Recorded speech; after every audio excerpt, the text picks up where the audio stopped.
Time to pull up a chair. We've got another great story for you today in the rLounge.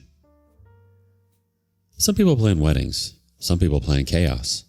And then there's the story of a 6-year-old called a distraction and the single dad who responded with a clown. Today in the rLounge, sometimes you gotta meet crazy with crazy. Bride called my kid a distraction, so I sent a clown to the reception. I'm a 34-year-old single dad to my daughter, Lily, who's 6 and the light of my life.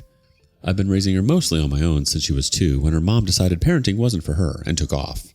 That's a whole other story, but Lily and I have our routine down. She's well-adjusted, polite, and honestly better behaved than most adults I know. My sister Vanessa, 31, got engaged to her boyfriend Greg, 35, last year. They've been together for about 3 years, and while Greg always seemed a bit uptight, I figured he made her happy.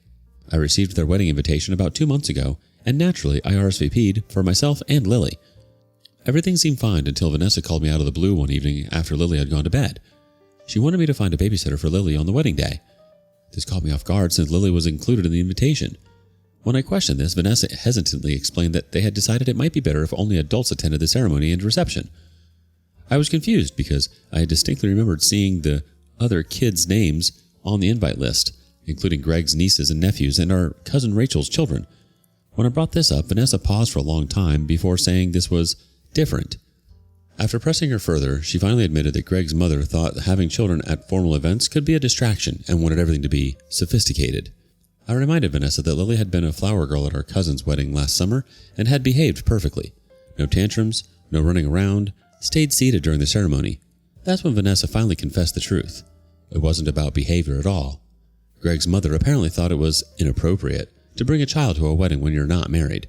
She was old-fashioned that way. I couldn't believe what I was hearing. My own sister was excluding her niece because her future mother-in-law had a problem with me being a single parent. Our conversation quickly turned into an argument, with Vanessa insisting I was making this all about me when it was her special day.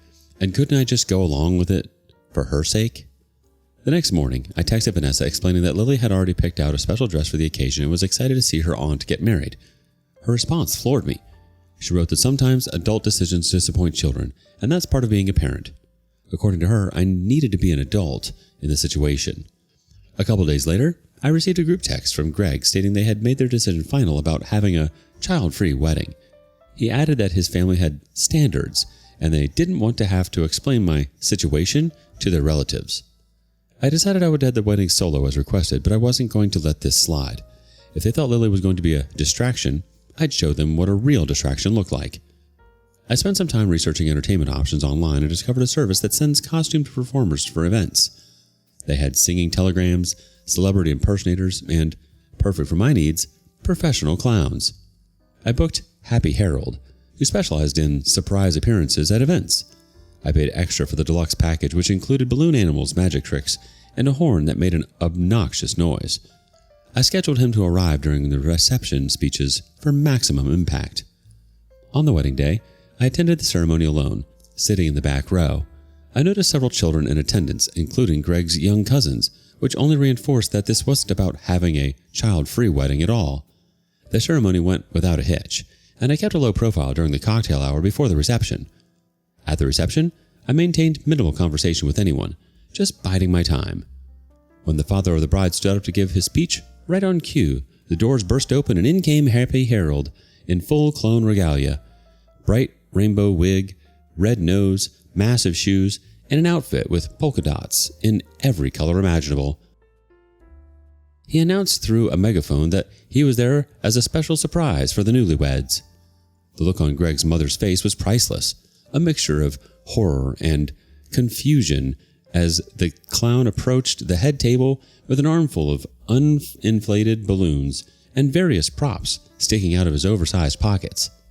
Harold proceeded to make balloon animals for everyone at the head table while honking his horn to punctuate each creation.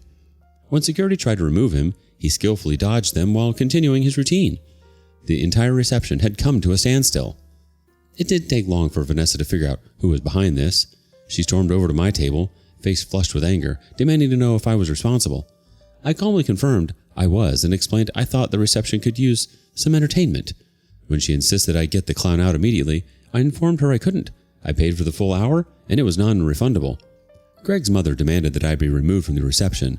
As security approached my table, I stood up and announced that this was what happens when you call my daughter a distraction. I wished them all to enjoy the rest of their sophisticated evening, as I was escorted out. I called back that I wished them both a marriage as colorful as those balloon animals.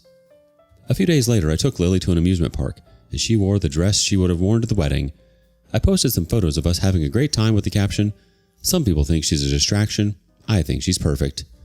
The post received unexpected support, including from several wedding guests who privately messaged me saying they thought the exclusion of Lily had been unfair. Update. Bride called my kid a distraction, so I sent a clown to the reception.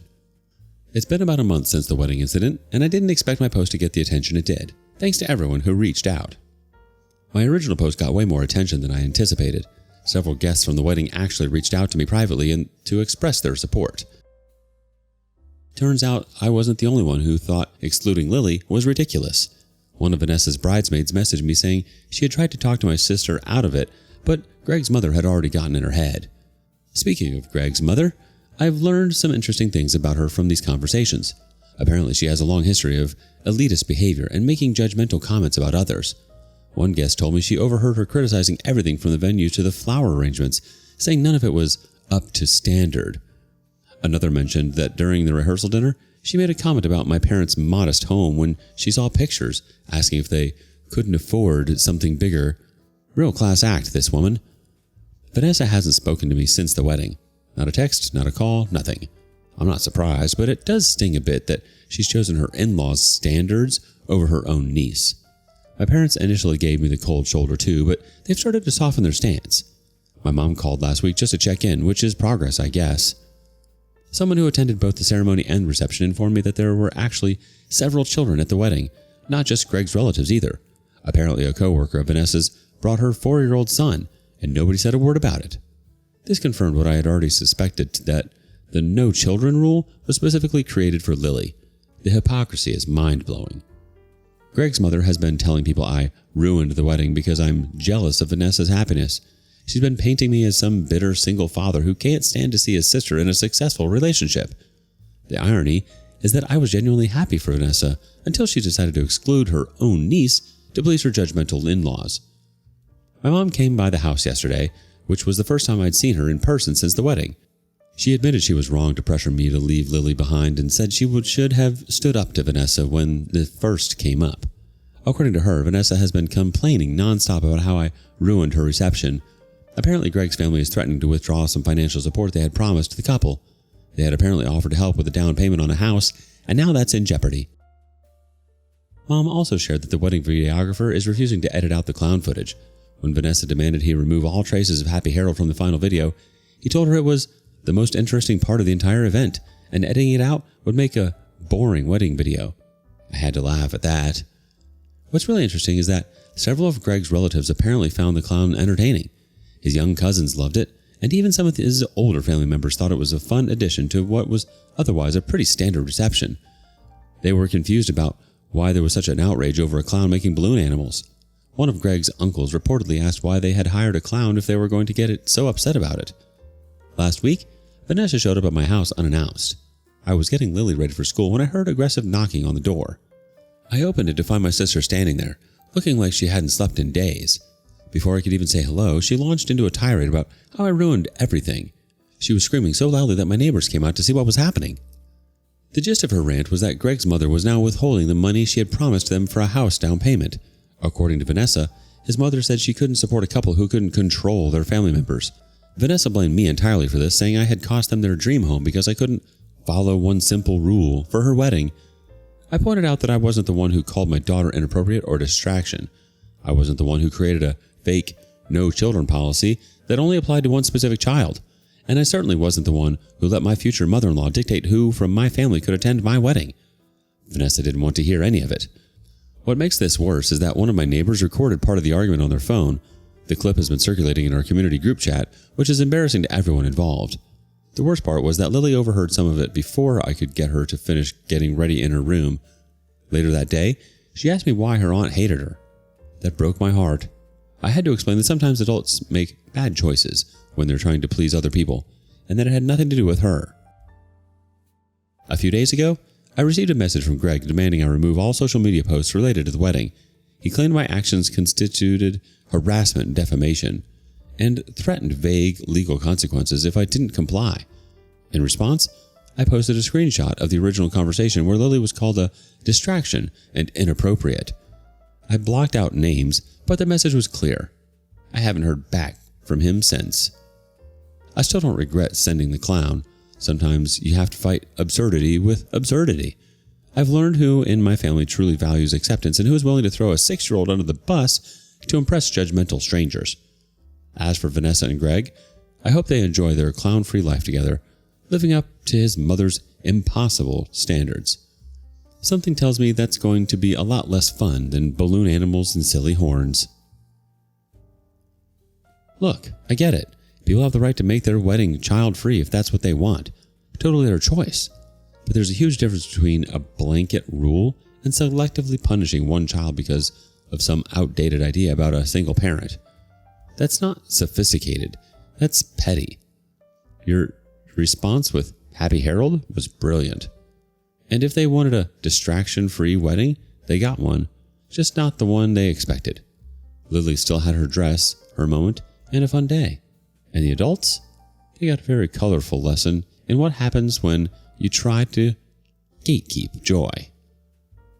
Ever seen someone meet absurdity with absurdity and secretly think, yes?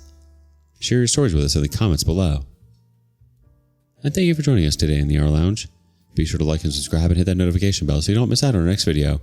Until next time. And please put your chair back where you found it.